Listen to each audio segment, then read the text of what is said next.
Good late afternoon from Bali, everyone. It's Anifa Menon from hearthealthbrainhealth.com, encouraging healthy grieving and mindful actions. Happy almost New Year. It is New Year's Eve here, and obviously a little bit earlier than midnight. So I thought I'd make this video because I thought it's a great way to start a new year. No matter where you are, it's a wonderful way to think, let's say, or to reflect today, I hope. So today I thought I'd start with this quotation, which says, "We are cups constantly and quietly being filled. The trick is knowing how to tip ourselves over and let the beautiful stuff out." Tip ourselves over and let the beautiful stuff out. Now, what are people used to tipping over? Well, maybe people are used to tipping over on New Year's Eve. But I mean, in terms of what do people let flow out of them? And oftentimes, it is energy that most people are not even consciously aware of. So when we think about what kind of energy are people not consciously aware of, we're usually aware of when we're giving a kindness or a generosity. We often have that awareness that I was so kind to this person. What we're not aware of is when we're tipping out what's not so useful. And what's not so useful is either memories of the past that are hurtful or less than easy, or griefs or concerns or angers or frustrations, and all of those are things that most people are tipping out. Now, some people speak about them, and a lot of people think here, I believe, that in North America or even Europe, but especially North America, that people tip out frustration and grief and really easily. And here they do not, as I've mentioned in previous videos. It's a little bit more silent. But here, the passive aggressive energy of silence, and a hard silence I'm going to call it, is very clear. And avoidance, sometimes ignoring. And oftentimes when I'm in many companies here, I mean the company of people here, I see that there isn't an awareness, and I don't find that anything different than North America, because more times than not, I've seen people who are just not aware of what they're sharing with the world.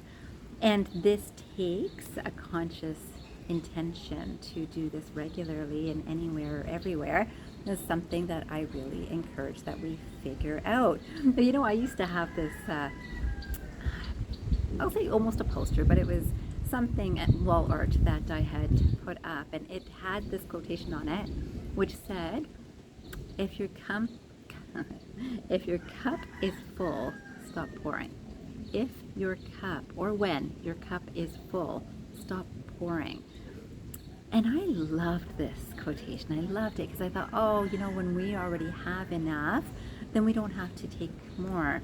We can share. And so a lot of people, I believe, have felt that way too, that people feel that when I have enough, then I will share. Most people don't realize when they have enough and what is enough. And this is something that I reflected on a lot when I would read that quotation of yes.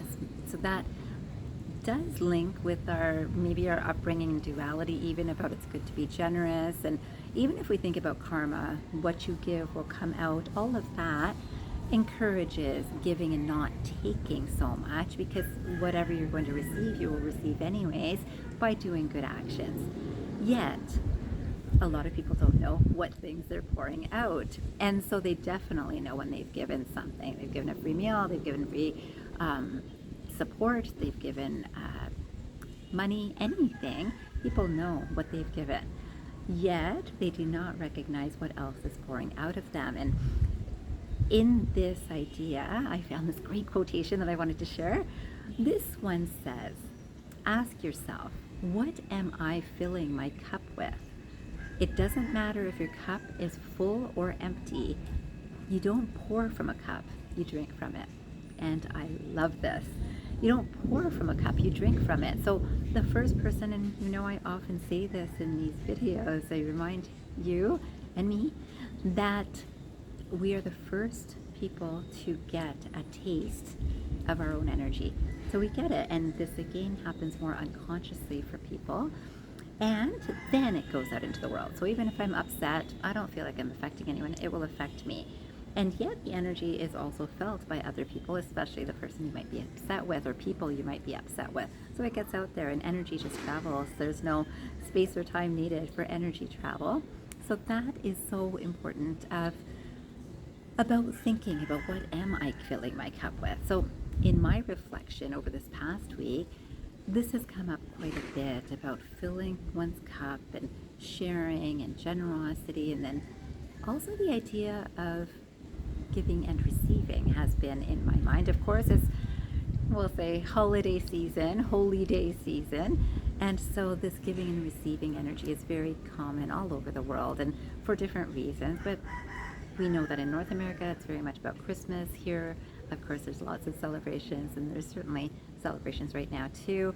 And New Year's Eve is also a celebration here.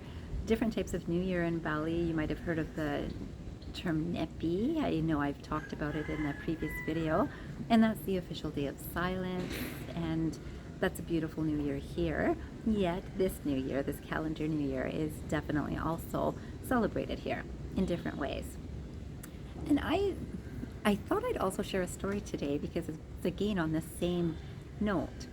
I heard something, this wonderful story that a student, a Zen student, who had been a student for so many years, he had actually learned so much information, stayed at monasteries, he had lived at ashrams, he had learned from every intelligent speaker, listened to everything that he could, read as much as he could, and he was really very, very well versed in Buddhist philosophy. And he decided to see this Zen master and speak with him. So he finally got an opportunity to meet the Zen master, and he said, "Tell me, I've done all of this," and he explained his life history. "What can I do? What can I summarize this learning in a sentence or some basic premise of what can I share in one sentence, one statement?" And the Zen master said, "Let's drink a cup of tea." And he started pouring a cup of tea. And as he was pouring, the cup got fuller and fuller and full, and soon it was overflowing, but he wasn't stopping. He was still pouring and pouring and pouring. And finally, the student said, "Stop, it's overflowing, it's enough, it's full." And so the Zen master said to him, "You are like this full cup. This is what you have come to me as, a full cup.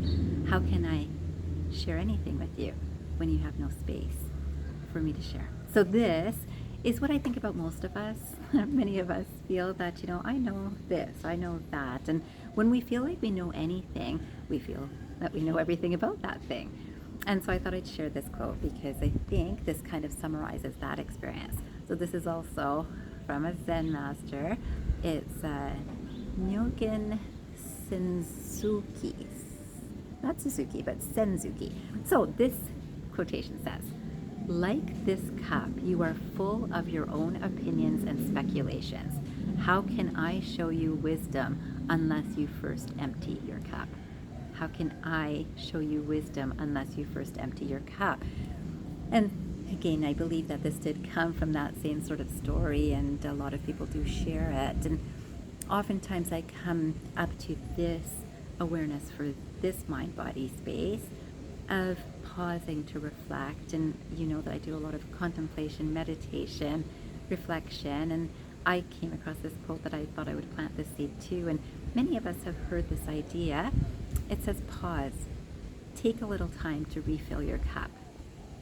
Refilling your cup is to remind you about the other quote that I shared with you. It's, what am I filling my cup with? And it's interesting because if I fill my cup with, I already know this, I will definitely not learn anything more. If I fill my cup with, I'm so good, I will not fill my cup more. And this happens all over the world in so many different ways. And you would think that I am in a beautiful place that is so spiritual and would be so loving and welcoming. And today is, as I said, New Year's Eve, and guess what? There's a party going on downstairs. I'm third floor here. I'm 3 floors up. I'm the only resident here right now, or resident, the tenant, leaser, right here, right now. And I'm here, and the party's down there. And I'm just planting that seed because my experience has been very similar over Christmas time, and I think it's wonderful in a weird sort of way, because I also came across this last quotation to end this video with. It says, this is by Bruce Lee, and I absolutely love his words. He says, "The usefulness of the cup is its emptiness." The usefulness of the cup is its emptiness. And guess what? Today and on Christmas Day, and as often as I can, certainly through meditation, and as often as I can in general, Hanifa is empty. And I wanted to share that with you, that not empty of everything I have come into this world with, which are divine blessings, that love, the compassion, the true generosity that is who I am, really who I am, is coming through this form of Hanifa, which is me. And I want you to know that in being empty, that even when some things like this are happening, which I can say historically would have really hurt me, today I feel so filled with the love, compassion, wisdom that is coming from the universe, because as an empty cup, I am not filled with any of the energies that are not coming from the same space that I would like to be resonating with in this time and space and forever, I hope. I hope that you too will resonate with this and recognize that we are filled with compassion, love, generosity, goodwill. And unless we're consciously pouring from that aspect of ourselves, we're not doing it. And then we can ask ourselves, what am I pouring? What are you pouring? Today, I'd love for you to sit and reflect on that for 5 minutes. And throughout the new year, of course, I hope that you will reflect on this regularly and act from the space of emptiness, which allows the reception of all of the good from the divine that will come from all sorts of different sources in the right time, in the right way, just for you, as just for me. I wish you a fantastic day today, a fantastic new year ahead, and I hope you remember, transform your mind and transform your life. Have a great day or night, everyone. Happy New Year.